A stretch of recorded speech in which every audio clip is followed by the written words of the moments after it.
شروع اللہ کا نام لے کر جو بڑا مہربان نہایت رحم والا ہے۔ الف لام میم را۔ اے نبی، یہ کتاب الہی کی آیتیں ہیں اور جو کچھ تمہارے پروردگار کی طرف سے تم پر نازل ہوا ہے حق ہے، لیکن اکثر لوگ ایمان نہیں لاتے۔ اللہ وہی تو ہے جس نے ستونوں کے بغیر آسمان جیسا کہ تم دیکھتے ہو اتنے اونچے بنائے، پھر عرش پر جلوہ افروز ہوا اور سورج اور چاند کو کام میں لگا دیا۔ ہر ایک میعاد معین تک گردش کر رہا ہے۔ وہی دنیا کے کاموں کا انتظام کرتا ہے۔ اس طرح وہ اپنی آیتیں کھول کھول کر بیان کرتا ہے کہ تم اپنے پروردگار کے روبرو جانے کا یقین کرو۔ اور وہی ہے جس نے زمین کو پھیلایا اور اس میں پہاڑ اور دریا پیدا کیے اور ہر طرح کے میووں کی دو دو قسمیں بنائیں۔ وہی رات کو دن کا لباس پہناتا ہے۔ غور کرنے والوں کے لیے اس میں بہت سی نشانیاں ہیں۔ اور زمین میں کئی طرح کے قطعات ہیں ایک دوسرے سے ملے ہوئے، اور انگور کے باغ اور کھیتی اور کھجور کے درخت۔ بعض کی بہت سی شاخیں ہیں اور بعض کی اتنی نہیں ہوتی، باوجود کہ پانی سب کو ایک ہی ملتا ہے۔ اور ہم بعض میووں کو بعض پر لذت میں فضیلت دیتی ہیں، اور اس میں سمجھنے والوں کے لیے بہت سی نشانیاں ہیں۔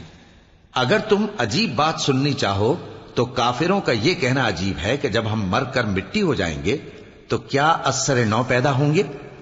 یہی لوگ ہیں جو اپنے پروردگار سے منکر ہوئے ہیں، اور یہی ہیں جن کی گردنوں میں طوق ہوں گے، اور یہی اہل دوزخ ہیں کہ ہمیشہ اس میں جلتے رہیں گے۔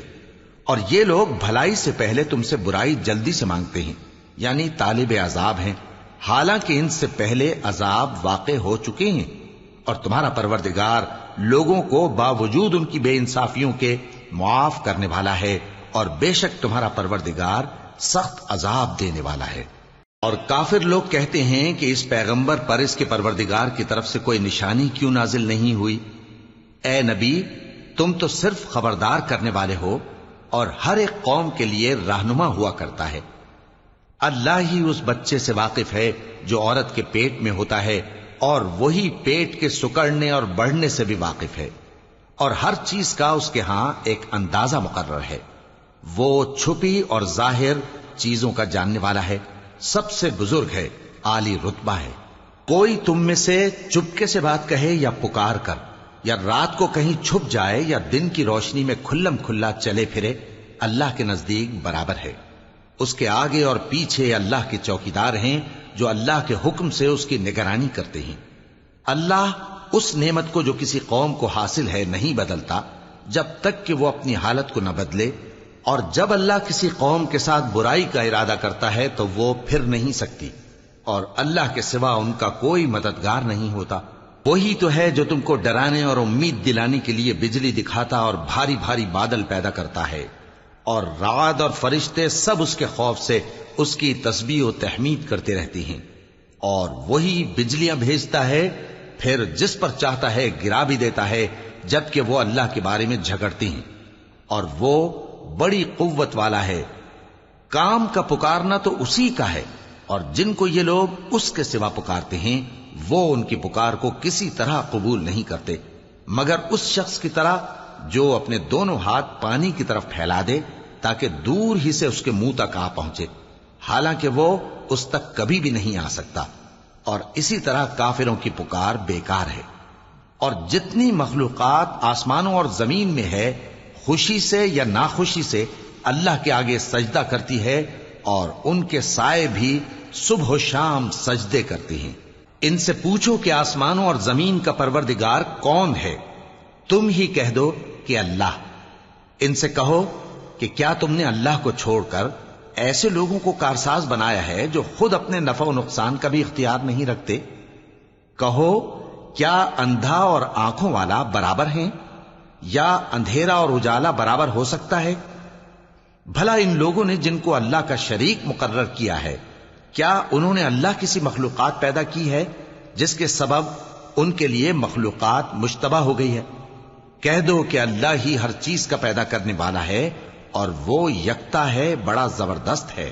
اسی نے آسمان سے مے برسایا، پھر اس سے اپنے اپنے اندازے کے مطابق نالے بہہ نکلے، پھر پانی پر پھولا ہوا جھاگ آ گیا، اور جس چیز کو زیور یا کوئی اور سامان بنانے کے لیے آگ میں تپاتے ہیں اس میں بھی ایسا ہی جھاگ ہوتا ہے. اس طرح اللہ حق و باطل کی مثال بیان فرماتا ہے. سو جھاگ تو سوکھ کر زائل ہو جاتا ہے اور پانی جو لوگوں کو فائدہ پہنچاتا ہے وہ زمین میں ٹھہرا رہتا ہے. اس طرح اللہ صحیح اور غلط کی مثالیں بیان فرماتا ہے تاکہ تم سمجھو. جن لوگوں نے اللہ کے حکم کو قبول کیا ان کی حالت بہت بہتر ہوگی، اور جنہوں نے اس کو قبول نہ کیا اگر روئے زمین کے سب خزانے ان کے اختیار میں ہوں تو وہ سب کے سب اور ان کے ساتھ اتنے ہی اور نجات کے بدلے میں صرف کر ڈالیں، مگر نجات کہاں؟ ایسے لوگوں کا حساب بھی برا ہوگا اور ان کا ٹھکانہ بھی دوزخ ہے، اور وہ بری جگہ ہے. بھلا جو شخص یہ جانتا ہے کہ جو کچھ تمہارے پروردگار کی طرف سے تم پر نازل ہوا ہے حق ہے، وہ اس شخص کی طرح ہے جو اندھا ہے. اور سمجھتے تو وہی ہیں جو عقل مند ہیں، جو اللہ کے عہد کو پورا کرتے ہیں اور قول و قرار کو نہیں توڑتے، اور جن رشتوں کے جوڑے رکھنے کا اللہ نے حکم دیا ان کو جوڑے رکھتے اور اپنے پروردگار سے ڈرتے رہتے اور برے حساب سے خوف رکھتے ہیں. اور جو اپنے پروردگار کی خوشنودی حاصل کرنے کے لیے مصائب پر صبر کرتے ہیں اور نماز پڑھتے ہیں، اور جو مال ہم نے ان کو دیا ہے اس میں سے پوشیدہ اور ظاہر خرچ کرتے ہیں اور نیکی سے برائی کو دور کرتے ہیں، یہی لوگ ہیں جن کے لیے عاقبت کا گھر ہے، یعنی ہمیشہ رہنے کے باغات جن میں وہ داخل ہوں گے. اور ان کے باپ دادوں اور بیویوں اور اولاد میں سے جو نیکوکار ہوں گے وہ بھی بہشت میں جائیں گے، اور فرشتے بہشت کے ہر ایک دروازے سے ان کے پاس آئیں گے اور کہیں گے تم پر سلام ہو، یہ تمہاری ثابت قدمی کا بدلہ ہے، اور عاقبت کا گھر خوب گھر ہے. اور جو لوگ اللہ سے پختہ عہد کر کے اس کو توڑ ڈالتے اور جن رشتوں کے جوڑے رکھنے کا اللہ نے حکم دیا ہے ان کو قطع کر دیتے اور ملک میں فساد کرتے ہیں، ایسوں پر لعنت ہے اور ان کے لیے برا انجام ہے. اللہ جس کا چاہتا ہے رزق فراخ کر دیتا ہے اور جس کا چاہتا ہے تنگ کر دیتا ہے. اور کافر لوگ دنیا کی زندگی پر خوش ہو رہے ہیں، اور دنیا کی زندگی آخرت کے مقابلے میں بہت تھوڑا سامان ہے. اور کافر کہتے ہیں کہ اس پیغمبر پر اس کے پروردگار کی طرف سے کوئی نشانی کیوں نازل نہیں ہوئی؟ کہہ دو کہ اللہ جسے چاہتا ہے گمراہ کرتا ہے، اور جو اس کی طرف رجوع ہوتا ہے اس کو اپنی طرف کا رستہ دکھاتا ہے، یعنی ان کو جو ایمان لاتے اور جن کے دل اللہ کی یاد سے آرام پاتے ہیں ان کو. اور سن رکھو کہ اللہ کی یاد سے ہی دل آرام پاتے ہیں. جو لوگ ایمان لائے اور عمل نیک کیے ان کے لیے خوشحالی اور عمدہ ٹھکانہ ہے. جس طرح ہم پہلے پیغمبر بھیجتے رہے ہیں اسی طرح اے نبی ہم نے تم کو اس امت میں جس سے پہلے بہت سی امتیں گزر چکی ہیں بھیجا ہے، تاکہ تم ان کو وہ کتاب جو ہم نے تمہاری طرف بھیجی ہے پڑھ کر سنا دو. اور یہ لوگ رحمان کو نہیں مانتے. کہہ دو وہی تو میرا پروردگار ہے، اس کے سوا کوئی معبود نہیں، میں اسی پر بھروسہ رکھتا ہوں اور اسی کی طرف رجوع کرتا ہوں. اور اگر کوئی قرآن ایسا ہوتا کہ اس کی تاثیر سے پہاڑ چل پڑتے یا زمین پھٹ جاتی یا مردوں سے کلام کر سکتے تو کیا یہ لوگ ایمان لے آتے؟ بات یہ ہے کہ سب باتیں اللہ کے اختیار میں ہیں. تو کیا مومنوں کو اس سے اطمینان نہیں ہوا کہ اگر اللہ چاہتا تو سب لوگوں کو ہدایت کے رستے پر چلا دیتا؟ اور کافروں پر ہمیشہ ان کے اعمال کے بدلے آفت آتی رہے گی یا ان کے مکانات کے قریب نازل ہوتی رہے گی یہاں تک کہ اللہ کا وعدہ آ پہنچے. بے شک اللہ وعدہ خلاف نہیں کرتا. اور تم سے پہلے بھی رسولوں کے ساتھ تمسخر ہوتے رہے ہیں تو میں نے کافروں کو مہلت دی، پھر میں نے ان کو پکڑ لیا. سو دیکھ لو کہ میرا عذاب کیسا رہا. تو کیا وہ جو ہر شخص کے اعمال کا نگراں و نگہبان ہے وہ بتوں کی طرح بے علم و بے خبر ہو سکتا ہے؟ اور ان لوگوں نے اللہ کے شریک مقرر کر رکھے ہیں. ان سے کہو کہ ذرا ان کے نام تو لو. کیا تم اسے ایسی چیزیں بتاتے ہو جو روئے زمین پر ہیں اور اسے معلوم نہیں؟ یا تم لوگ محض سطحی بات کی تقلید کرتے ہو؟ اصل یہ ہے کہ کافروں کو ان کے فریب خوبصورت معلوم ہوتے ہیں اور وہ ہدایت کے رستے سے روک لیے گئے ہیں. اور جسے اللہ گمراہ رہنے دے اسے کوئی ہدایت کرنے والا نہیں. ان کو دنیا کی زندگی میں بھی عذاب ہے اور آخرت کا عذاب تو بہت ہی سخت ہے، اور ان کو اللہ کے عذاب سے کوئی بھی بچانے والا نہیں۔ جس جنت کا پرہیزگاروں سے وعدہ کیا گیا ہے اس کی شان یہ ہے کہ اس کے نیچے نہریں بہ رہی ہیں، اس کے پھل ہمیشہ باقی رہنے والے ہیں اور اس کے سائے بھی۔ یہ ان لوگوں کا انجام ہے جو متقی ہیں، اور کافروں کا انجام دوزخ ہے۔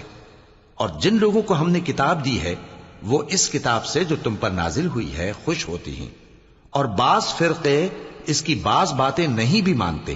کہہ دو کہ مجھ کو یہی حکم ہوا ہے کہ اللہ ہی کی عبادت کروں اور اس کے ساتھ کسی کو شریک نہ بناؤں۔ میں اسی کی طرف بلاتا ہوں اور اسی کی طرف مجھے لوٹنا ہے۔ اور اسی طرح ہم نے اس قرآن کو عربی زبان کا فرمان بنا کر نازل کیا ہے، اور اگر تم علم آ جانے کے بعد ان لوگوں کی خواہشوں کے پیچھے چلو گے تو اللہ کے سامنے کوئی نہ تمہارا مددگار ہوگا اور نہ کوئی بچانے والا۔ اور اے نبی، ہم نے تم سے پہلے بھی پیغمبر بھیجے تھے اور ان کو بیویاں اور اولاد بھی دی تھیں، اور کسی پیغمبر کے اختیار کی بات نہ تھی کہ اللہ کے حکم کے بغیر کوئی نشانی لے آتا۔ ہر حکم قضا کتاب میں لکھا ہوا ہے۔ اللہ جس چیز کو چاہتا ہے مٹا دیتا ہے اور جس کو چاہتا ہے باقی رکھتا ہے، اور اسی کے پاس اصل کتاب ہے۔ اور اگر ہم کوئی عذاب جس کا ان لوگوں سے وعدہ کرتے ہیں تمہیں دکھائیں، یعنی تمہارے روبرو ان پر نازل کریں، یا تمہاری مدت حیات پوری کر دیں، یعنی تمہارے انتقال کے بعد عذاب بھیجیں، تو تمہارا کام ہمارے احکام کا پہنچا دینا ہے اور ہمارا کام حساب لینا ہے۔ کیا انہوں نے نہیں دیکھا کہ ہم زمین کو اس کے کناروں سے گھٹاتے چلے آ رہے ہیں؟ اور اللہ جیسا چاہتا ہے حکم کرتا ہے، کوئی اس کے حکم کا رد کرنے والا نہیں، اور وہ جلد حساب لینے والا ہے۔ جو لوگ ان سے پہلے تھے وہ بھی بہتیری تدبیریں کرتے رہے ہیں، سو تدبیر تو سب اللہ ہی کی ہوتی ہے۔ ہر شخص جو کچھ کر رہا ہے اللہ اسے جانتا ہے، اور کافر جلد معلوم کر لیں گے کہ آخرت میں اچھا انجام کس کے لیے ہوتا ہے۔ اور کافر لوگ کہتے ہیں کہ تم پیغمبر نہیں ہو۔ کہہ دو کہ میرے اور تمہارے درمیان اللہ اور وہ شخص جس کے پاس کتاب آسمانی کا علم ہے بطور گواہ کافی ہے۔